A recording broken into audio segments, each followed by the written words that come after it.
The Browns are at home this week. Should have known. The Whites didn't pan out for Walter and the Dude. Didn't pan out for Cleveland last week either. He's got a lot of the jersey with that right hand as they work along the sideline. We'll be talking about that no call in Cleveland, no doubt. Would have thought the jerseys made that kind of thing easier to spot. Now they try and forget all that and focus on Tennessee, who comes in feeling like themselves again. Good snap, good hold, kick is on its way. The game winner, and it is good! Tennessee qualifies as one of the teams written off after 1 week of play, and that's because of Ryan Tannehill.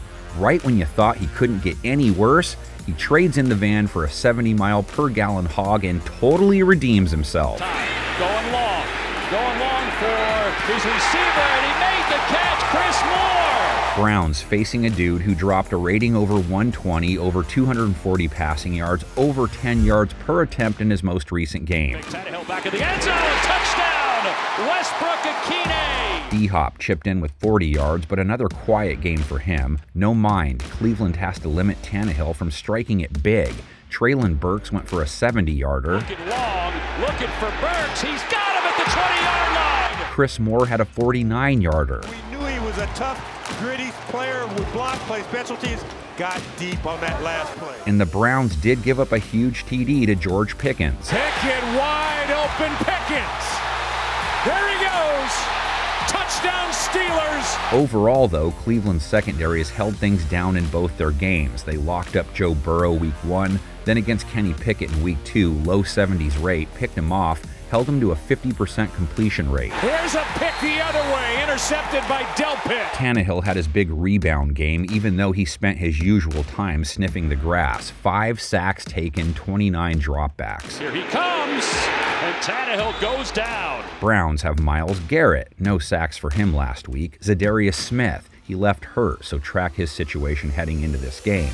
Browns pressured Pickett over 35% of his dropbacks, sacked him twice. You'd expect them to get home to see Tannehill. Pickett in trouble, and down he goes.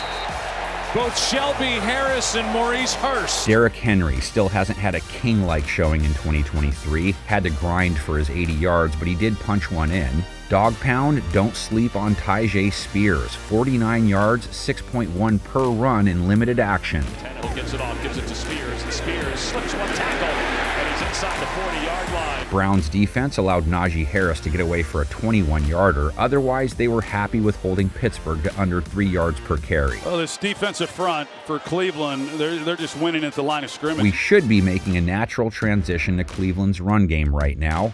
We know what happened. Let's just see one more of those sweet Chubba Lubba Hub ankle-breaking runs. Here's Chubb, cuts back, a lot of room. Still rumbling to the 48. Browns hoping Mr. Chubb's replacement, Jerome Ford, can carry the torch. He had over 100 yards after taking over, broke off a Gronk special. Ford over the right side. Nice change of direction. Watson throws a block for him. Jerome Ford down the sideline. But it wasn't just that 69-yarder. He had plenty of nice runs that should put Tennessee on notice. Titans fans are like, yeah, we just faced a team that had to roll with a backup running back. They held LA under 3 yards per carry. They give it to Kelly, and Kelly's wrapped up from behind McCreary. Watson. Somebody call Watson. Deshaun Watson, not the raccoon. Browns fans are getting antsy. Low 70s rate, under 6 yards per attempt. A pick that ended up in the house. Quick throw, and picked off. The deflection and intercepted by Highsmith. Touchdown! Titans pass defense Watson faces this week was missing cornerback Christian Fulton and safety Amani Hooker last week. They could use them back.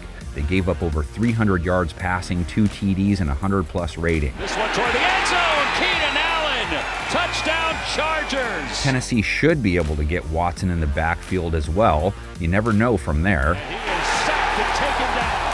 Jeffrey Simmons, Danico Autry, Harold Landry, all threats, all finished the job once each in week 2. Herbert's under pressure. He's going down. Jeffrey Simmons. Watson took a beating versus Pittsburgh, hit 11 times, sacked a half dozen. Now Watson is brought down by Ogunjobi. Titans hoping guard Peter Skoronski can return. He was out last week. Among others, Cleveland needs right tackle Jack Conklin back, or for their rookie not to face TJ Watt again. Hit anything you think is important in the comments section along with a score. You're welcome, by the way, last week. Tighten up.